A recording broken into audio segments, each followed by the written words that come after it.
Eto, nakabili kami ng tambakol. Tambakol po ba yan? Tawag dyan? Tambakol yung yelo po yelo.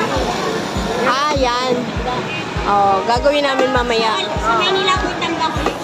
Ah, gagawin namin mamaya, gagataan. So, masarap ang ganataan. Tama. Dito kami ngayon sa public market ng Atimunan, Quezon. Yes. Dito kami ngayon. Mamimili muna kami ng aming mga panghapunan hanggang kinabukasan. And then Monday, uwi na kami. Luluwas na kami ng Maynila. So, swimming muna bukas. Kaya eto, mamimili kami ng aming mga pambaon at pagkain. Itong ate ko.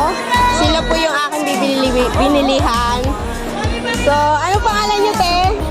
Remy, Emma. Ayan ang kanyang isdaan. Son.